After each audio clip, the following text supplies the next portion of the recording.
Here we go. The recording should be online. Awesome.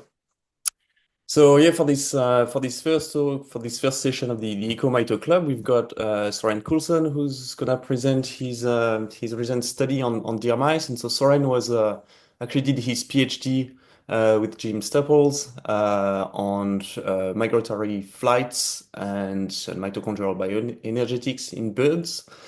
Now he's doing actually his postdoc at the University of Memphis, still on birds as well, actually, but more applying cell culture techniques to bird physiology, in fact.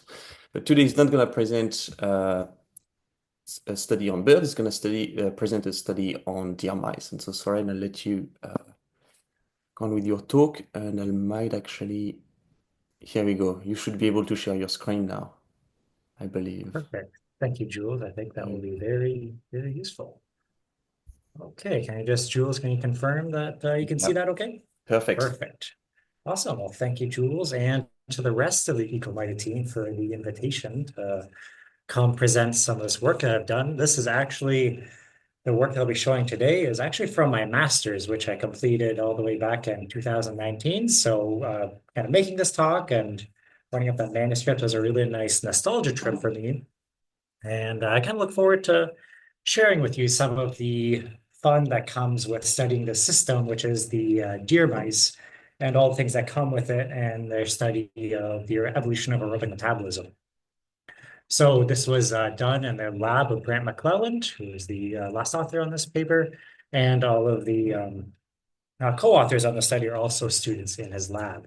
So this talk is going to be kind of a brief snippet of the paper and presented in a slightly different order than you may have seen in the manuscript, but I think it's just in a way that might make it a little bit more interesting, a little more compelling, and looking forward to discussion after that.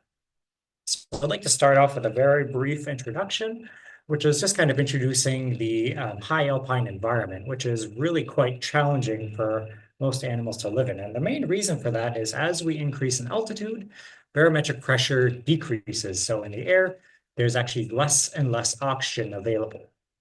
So at these really high altitudes, animals can experience what's called hypobaric hypoxia, where oxygen availability is so low that it can actually constrain aerobic metabolism. And this is a big problem for some animals during really intensive activities, such as exercise. So your capacity to actually do exercise can be lowered. And anyone here that does the occasional mountaineering can probably attest to this, or even taking a hike at high altitudes. Doing some of these really basic locomotory patterns becomes really challenging. Yet we can see that all kinds of animals are native to these high altitude environments, including some of these small mammals like Paramyscus niculatus, which I'll talk a little bit more about, from the Rocky Mountains, and even some species of leaf-eared mice in the Andean Mountains. And they are able to exercise despite these really intense abiotic stressors in the environment. But how is it that they can actually do some of these amazing feats of exercise?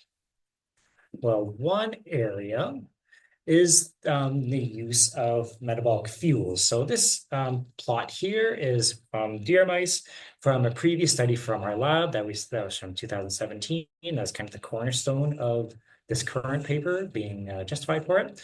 And so we can see on this plot here, we have our low altitude population of mice on these columns on the left, and a high altitude population of the same species on the right two columns. And these were mice that were born and raised in normoxia and then either kept in normoxia or acclimated to hypoxia as adults. And what this y-axis shows here is the relative oxidation of these two different fuels, whether it's lipids or carbohydrates.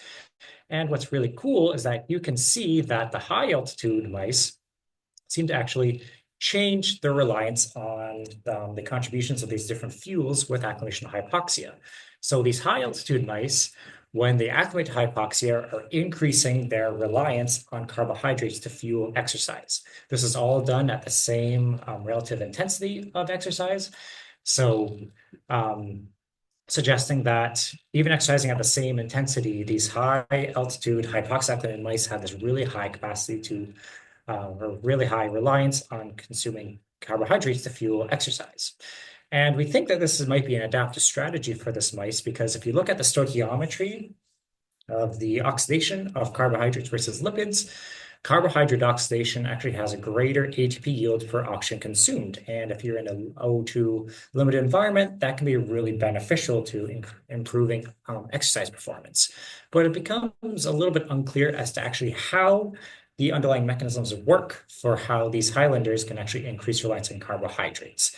It's a little bit unclear if there's any contribution of developmental plasticity. So like I mentioned, all of these mice were born and raised in normoxia, but we know from previous work that there's some sensitive periods, critical periods during their development that exposure to hypoxia may induce some changes in their metabolism as an adult.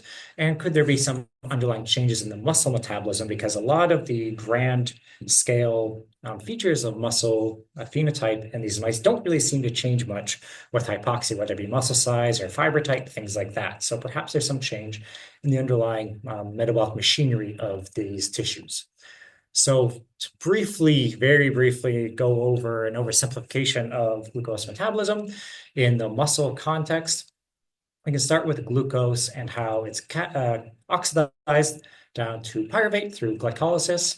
And from here, pyruvate can go through one of two directions. So it can either go to be oxidized to become acetyl coenzyme A, and this is a series of reactions that are catalyzed by pyruvate dehydrogenase. And of course, acetyl-CoA is then further oxidized within the mitochondria and ultimately producing a lot of ATP for this releasing of free energy. Now, pyruvate dehydrogenase is a really important enzyme in this step because the conversion from pyruvate into acetyl-CoA is unidirectional. It is essentially a commitment of carbon to this oxidative pathway. So pyruvate dehydrogenase is really highly regulated. And the way that's done is through reversible phosphorylation. So pyruvate dehydrogenase can be phosphorylated to inactivate the enzyme. And this phosphorylation happens through the enzyme pyruvate dehydrogenase kinase. And the dephosphorylation is catalyzed by the enzyme pyruvate dehydrogenase phosphatase. And so there's an equilibrium between these two enzymes and ultimately determining the flux of carbon through this PDH reaction. And any remaining pyruvate in the cell can be converted to lactate, which is a bidirectional reaction. That's a really interesting area to work on that I'm sure can be a good area to discuss later on. So our hypotheses for this study are twofold. So one is that on the developmental side of things, a lifetime exposure to low oxygen or hypoxia can increase the reliance of carbohydrates during exercise.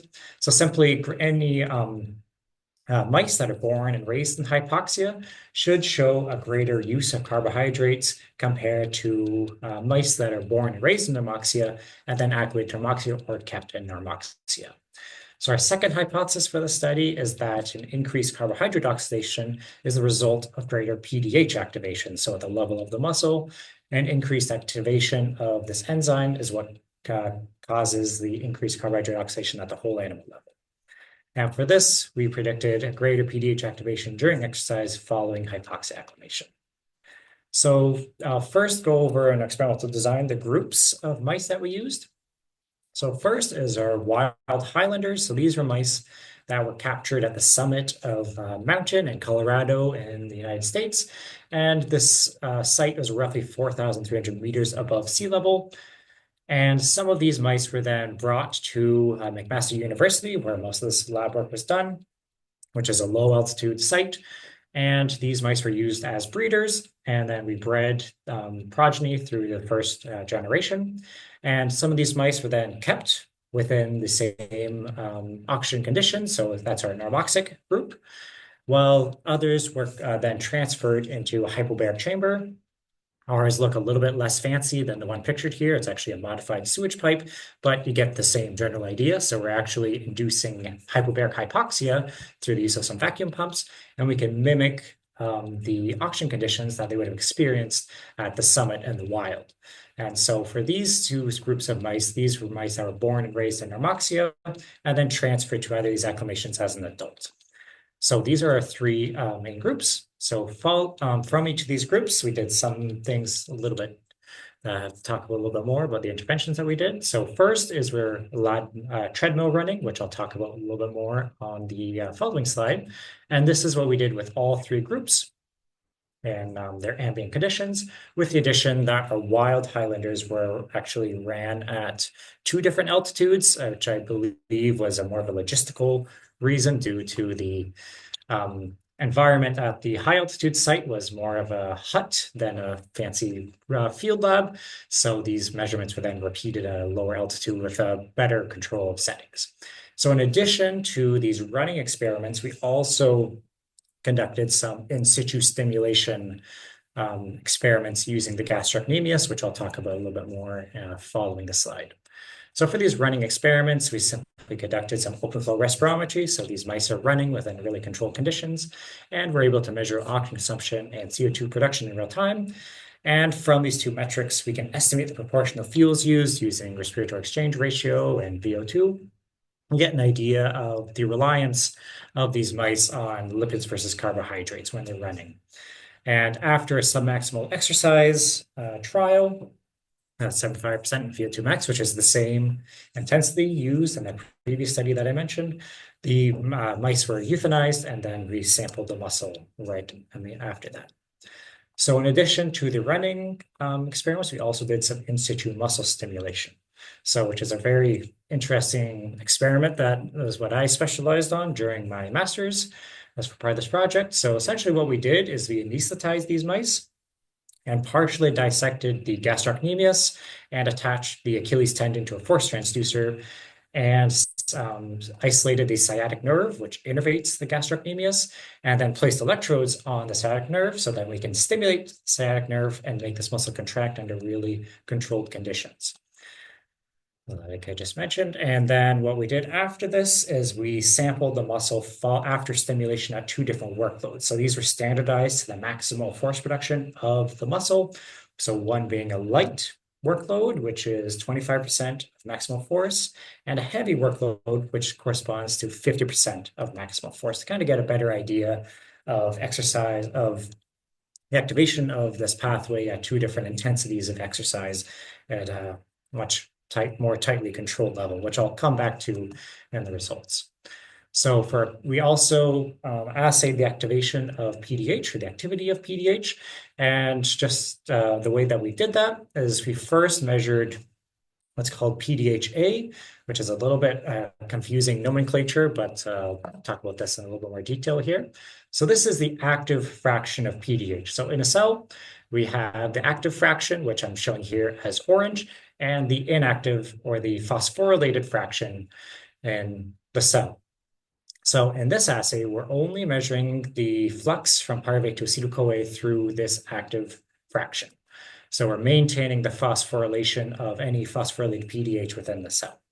And then we actually measure acetyl coenzyme A accumulation over time using a radio-labeled assay, which took about half of my master's to get that figured out. So that was a great time. So in addition to this active PDH assay, we also measured total PDH. So the way this works is we use a slightly different homogenization buffer to dephosphorylate all of the PDH within the cell. So essentially, we're measuring the activity of all of the PDH within the cell because everything has been dephosphorylated. And we repeat the same assay as we did before. So from this way, we're able to measure PDH as it was activated in situ, and total PDH, which essentially is analogous to a Vmax measurement, the total capacity of the cell to oxidize pyruvate. So starting with some of our results, I'm going to start with the running experiments. So these I've plotted here on the x-axis are the altitudes that these mice were tested on. So these are the running carbohydrate oxidation values from the wild mice.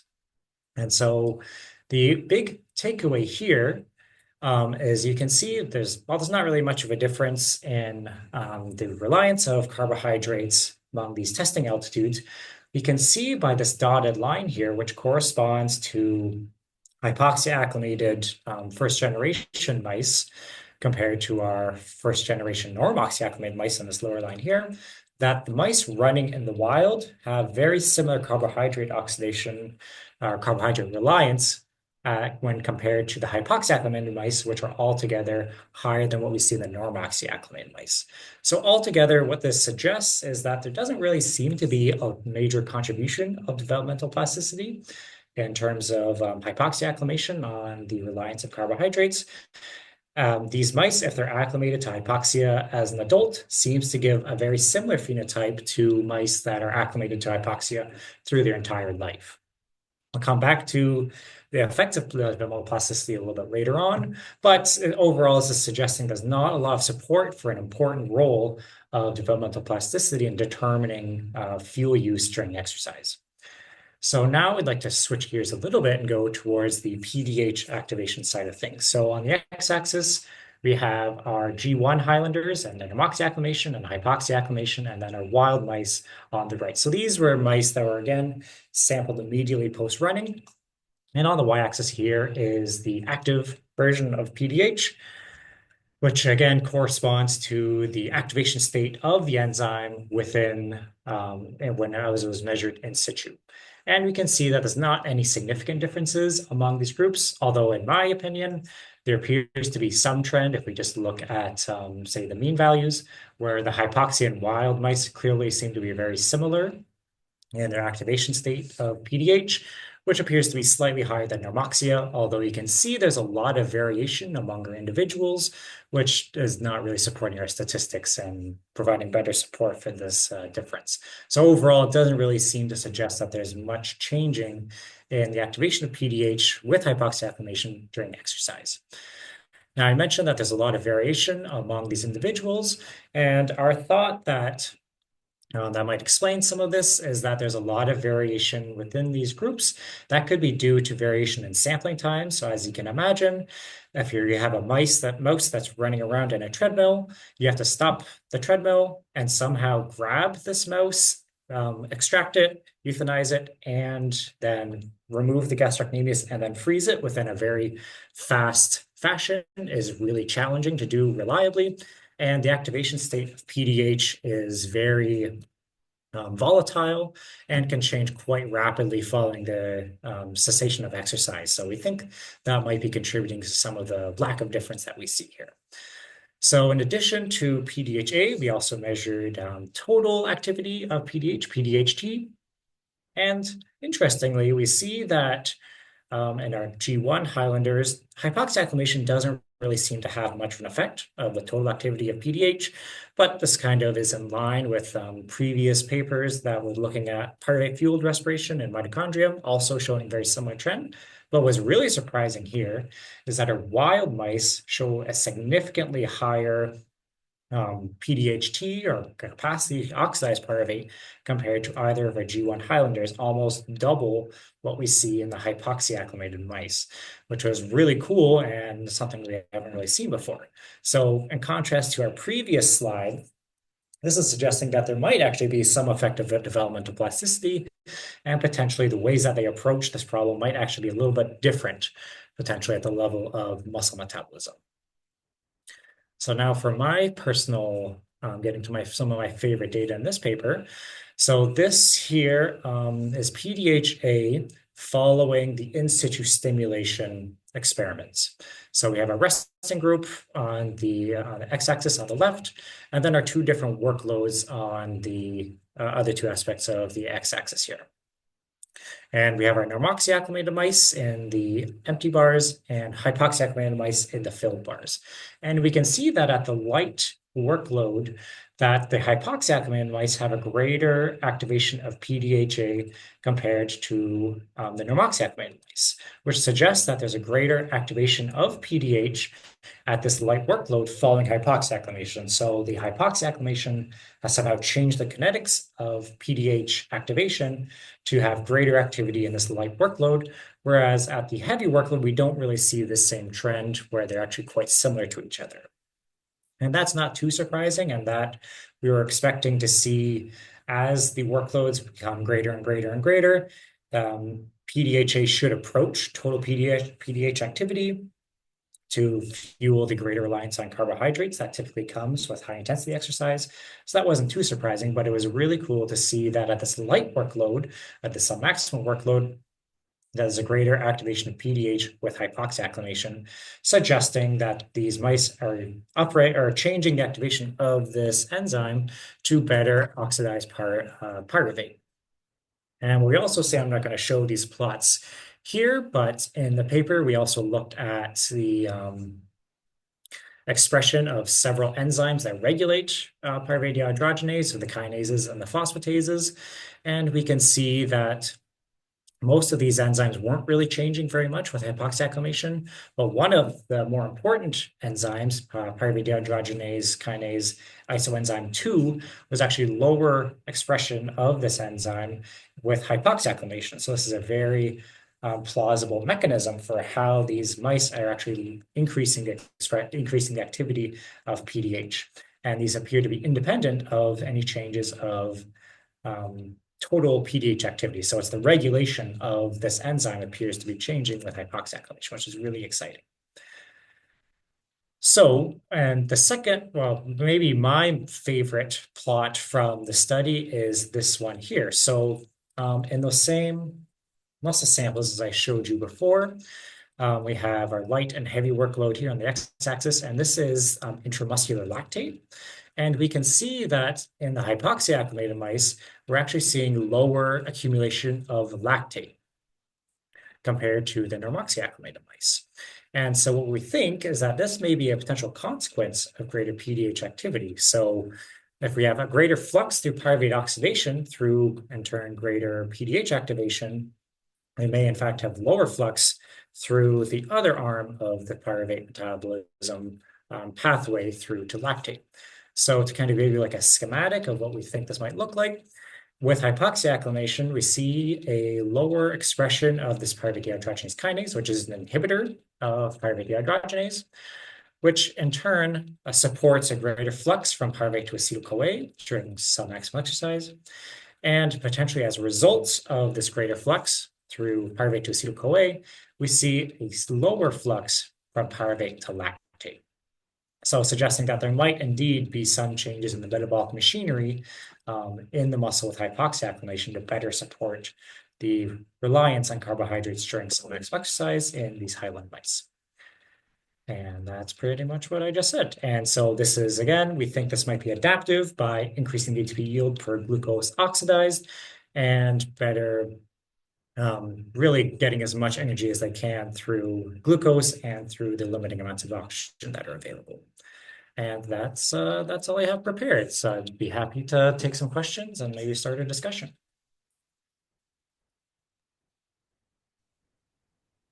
Thank you, Soren. It was a great talk. Thank you. It was a great paper as well, actually. I really enjoyed reading it.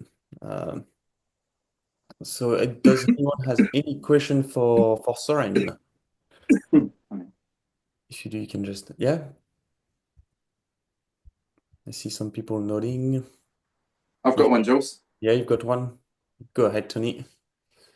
Oh, that was awesome. Really, really cool. So a couple of things.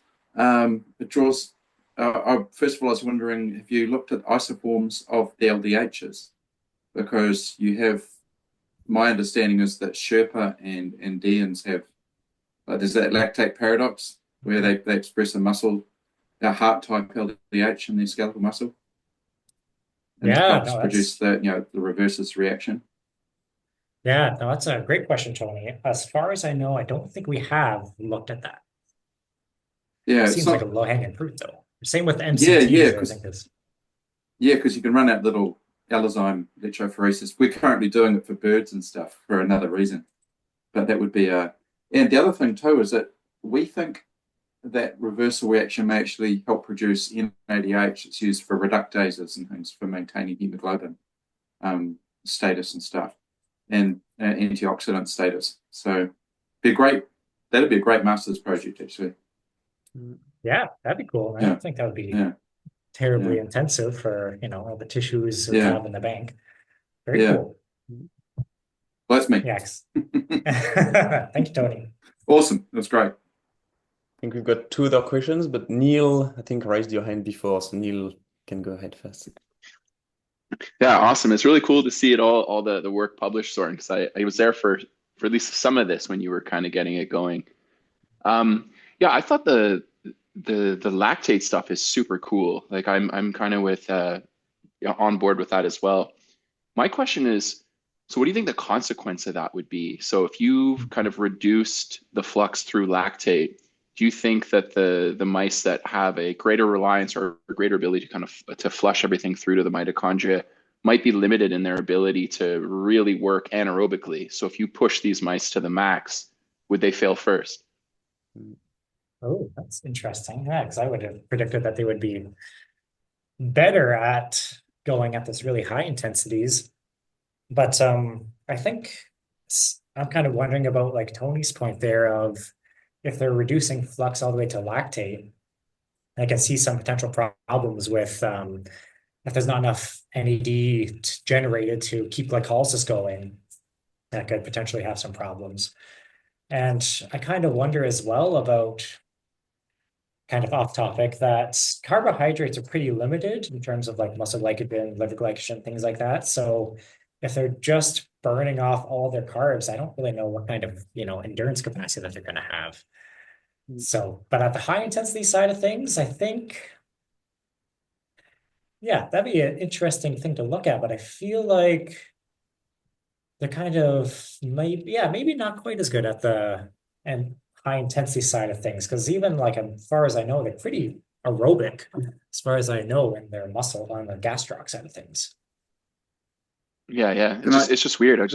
We always talk about the positives, and I always wonder, like, is there a downside to this? Yeah. I guess they don't have to really run away from much up at high altitude, do they? I think I mean, maybe they just scurry from rock to rock. yeah. Could I say something there? Yeah. Yeah. Yeah. So, well, I because I have to teach a high altitude lecture thing, so I've never worked on it, but just recalling, I know with humans that the Sherpa burn more carbohydrate relative to lipids, but everything else is depressed. Like they don't actually have a higher aerobic capacity. It's not significantly greater. It's just they're better at using glucose. But the other thing was that I think it might just be that I know that Andeans, or maybe the Sherpas, they don't have much of an anaerobic capacity as well. So they're not very good power lifters. So it's their capacity to produce lactate's a bit rubbish, but it's more they're protected from the buildup of it. They can clear it faster. So it's when they're at rest that they can shuttle it back to the pyruvate and use it. That's my take on it. And I think tunas may even do something similar with massive amounts of lactate dehydrogenase. So if they build up lactate, they can just convert it back to pyruvate as soon as they sort of slow down. Cool. Yeah, and I think on some of those points, Tony, it's interesting because I think we've shown that in our deer mice as well, that if you take your hypoxia-acclimated mice and normoxia-acclimated mice, or even the lowlanders versus highlanders, if you do the aerobic capacity in normoxia, they're all doing the same thing. But if you do the aerobic capacity in hypoxic conditions, that's when you see the differences start to come out. So it seems under hypoxic conditions, that's when the highlanders are really excelling, Yeah. And yeah, I do think might be something cool happening, either Cori cycle or lactate shuttle. There's another paper which I don't want to self-plug too much, but it seems their heart's mitochondria can oxidize lactate pretty well, and that might be sensitive to hypoxia-acclimation too in these mice. Oh, and brain might do as well. Actually, the brain feeds on lactate also. Yeah, we haven't done that one yet. Karine, I believe you've got a question. Yes, thank you. Thank you, Soren, for your presentation. It was very nice and had a very different question. In fish, when we put them in hypoxia, basically what's happened is they can't feed that much. I don't know if it's about catching the food or assimilation of the food. So it ends up to the point when we look at mitochondrial change or metabolic change, we don't really know if it's because they're under hypoxia or because they're a bit like a fasting situation, not fasting, but limiting in their food intake. So I wonder if it's in your mice. Do you know if they're actually feeding that well, growing that well in under your hypoxic condition, or how does it look like?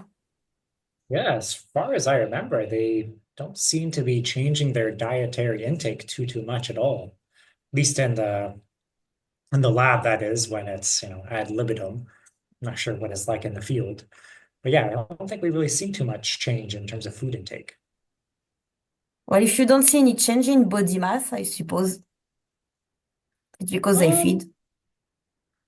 yeah, I don't think we've really seen too much, at least in terms of like the plasticity side of things. From what I recall, the Highlanders are generally a little bit smaller than the Lowlanders.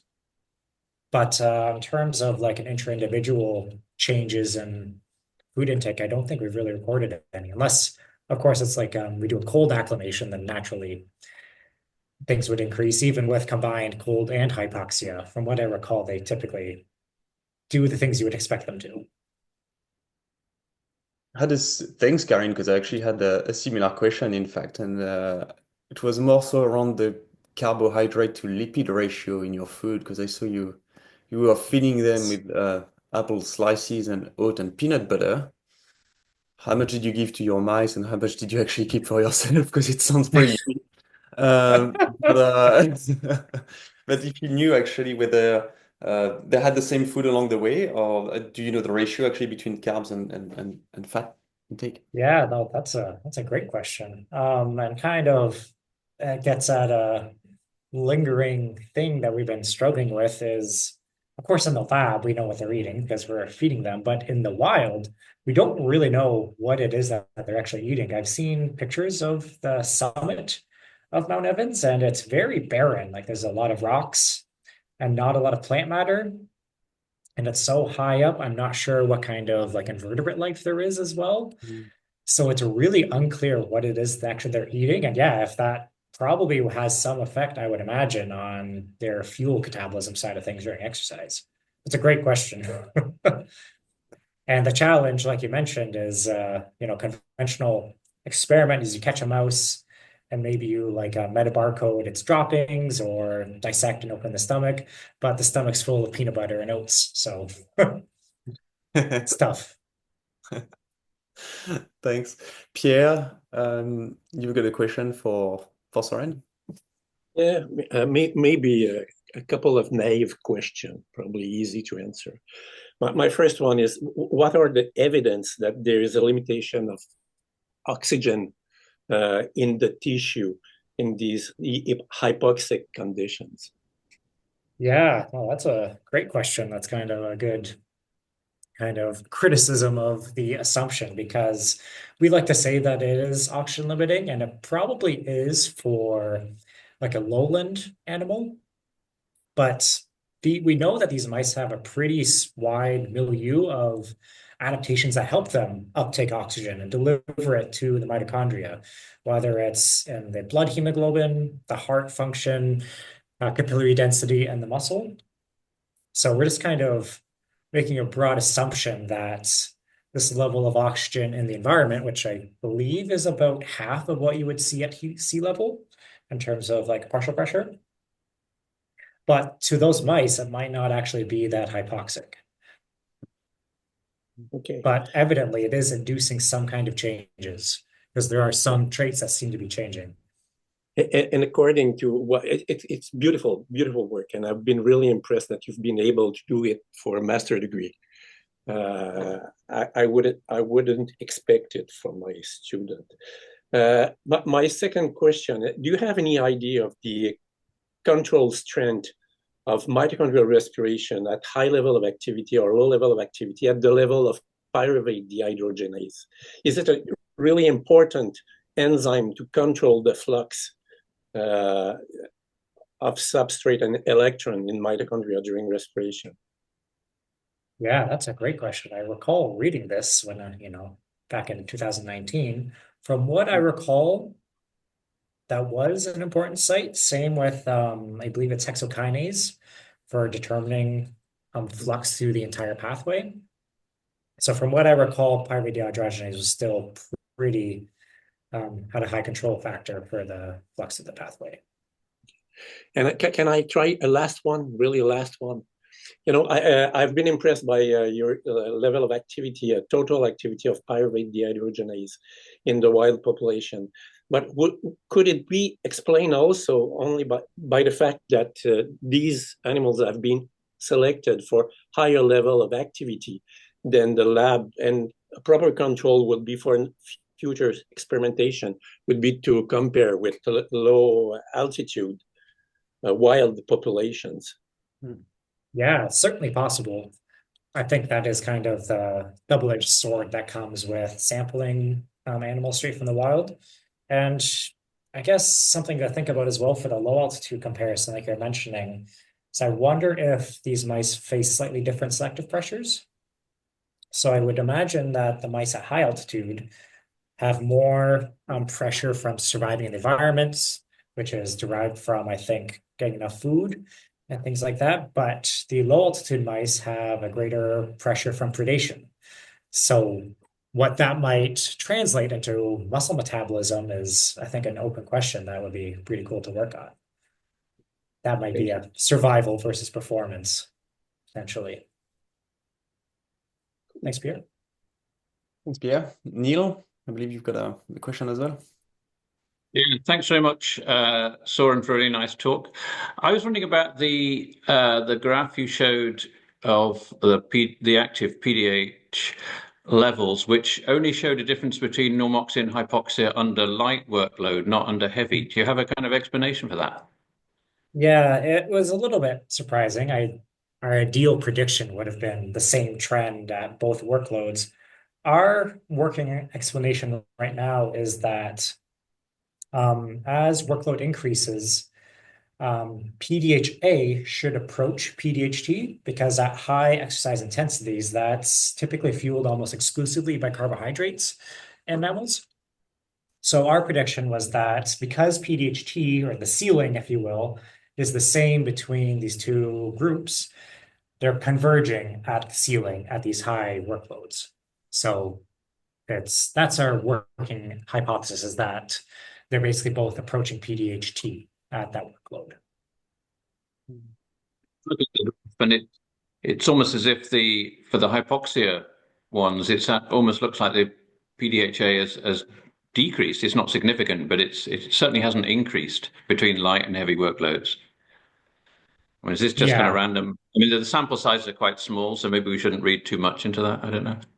Yeah, I recall looking at the distribution very briefly this morning, and yeah, it did look like there may be one point that's bringing the average down, but yeah, it is a little surprising. I would have expected it to be the same or clearly higher, but maybe that's kind of a shortfall of this approach of the in situ stimulation technique, because that's something that we're fiddling a bit with, trying to figure out what's the best way to approach this kind of question. Maybe this 25 and 50% was not the optimal workloads to look at, or maybe changing just the frequency instead of the contraction intensity. So that might be more of a shortfall of the method, I think.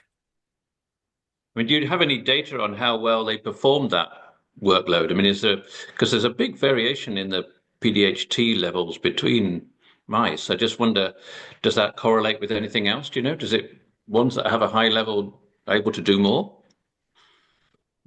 Hypothetically, but I haven't really tested any of those correlations or seen any compelling correlations, because we would predict that those that have more PDHT have a greater capacity to oxidize pyruvate, which at high exercise intensity, when they're hypothetically operating at or close to PDHT, should hypothetically translate to greater exercise capacity. But I've yet to see any really compelling evidence for that. Okay, thanks so much. Thank you, Neil. I think we've got another question from Yufeng. Yes, well, sorry, good job as always. Just a quick note here. I think since we talk about this quite a lot, especially Tony's points that fluctuate into the lactate, I think there's a quite enough strong evidence indicating that lactate is always made during glycolysis, regardless whether what it is. It's just lactate converted back to pyruvate in mitochondria. So I think maybe there's not really another pathway. It's just always flux through that. So making your study, maybe it is the pyruvate dehydrogenase being the limiting factor instead of anything associated with lactate dehydrogenase in that case. Yeah, just a quick point, guys. Yeah, thank you. Thanks, Yufan. Yeah, whether it's pyruvate to lactate and then back to pyruvate within the mitochondria and then PDH after that. Yeah, that's the more I read about lactate, the more I feel like I was, led astray by second year biochemistry, but that's how that goes, I guess. I actually teach that we are led astray in regards to what lactate does. They're right from first year. There's one thing too. I was just thinking of, have you thought about feeding them dichloroacetic acid or something where you can fully max out PDH? Yeah, haven't thought about it. It would be Not quite sure what really the hypothesis is, but that would. Yeah, now they're eating a lot more carbs now. Yeah. No, it's interesting question. It's I can see. Yeah, I don't know. That'd be fun to try. Yeah. See if they do the same thing in hypoxia, I guess, right? Like if we can replicate what they do in the hypoxyaclimated, if we feed the normoxyaclimated mice the dichloroacetate, do they do the same thing as with hypoxyaclimated? That'd be fun. Yeah. Yeah, the food might taste bad. Yeah. Grant's wondering why our food costs have tripled overnight.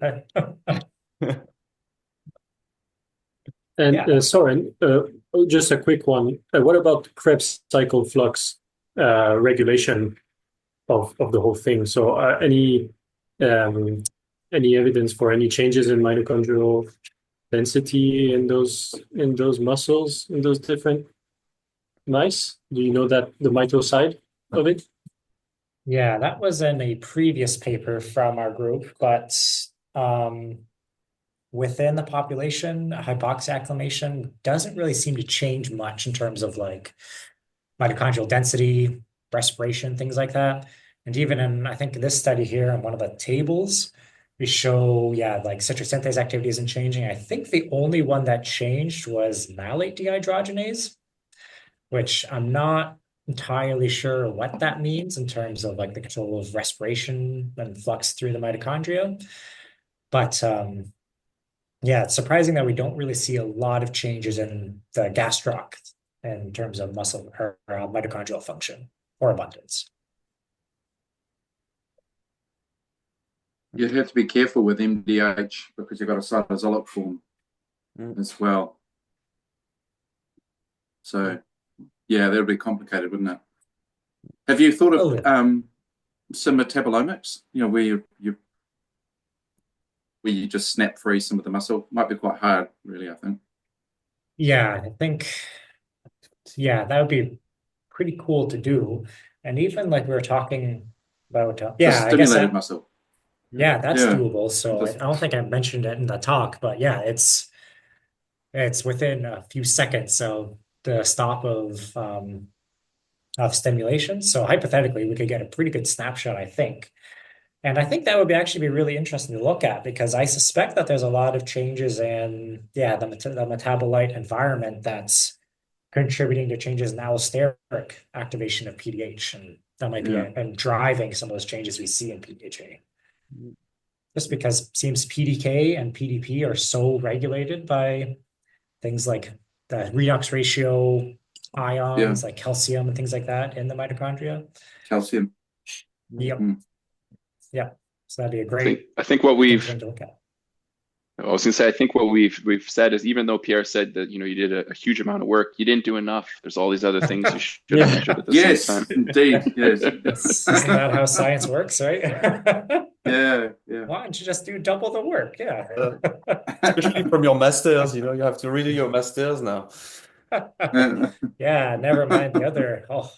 I think we mentioned it very briefly about glucose transporters. We tried that, and that was terrible, trying to split the fractions of the sarcolemmal and the cytosolic fractions of glucose transporter 4. Oh, and then Western blots after that. I did the best I could.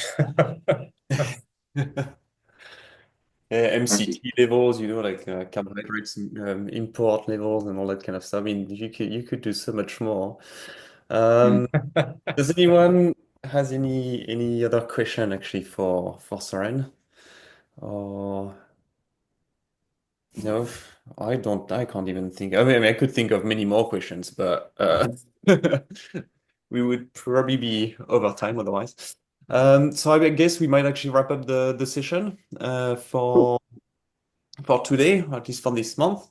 Well, thanks everyone for joining. Thanks, Soren, for the great talk. It was absolutely amazing. You did a great work, and we're wishing you all the best for your postdoc on birds. Keep us updated on how it goes. We are looking forward to reading some of your paper in the future. And for everyone, well, we'll keep you posted for the next talk at the next Yeah. Can I say if anyone has suggestions, papers we might have missed, people in your groups or other groups, would be nice to know about them, because I think, yeah, we've got a couple ideas, but it would be nice to have some suggestions. Absolutely, yeah. Don't hesitate to send anything to us directly. We'll be pleased. And with that, well, thanks everyone. Thank you. We'll see you next Thanks time. all. Thanks, Soren. That was Nice great. to see you. Thank you, Thank you very Soren. much. Thanks Bye. for coming. Bye-bye.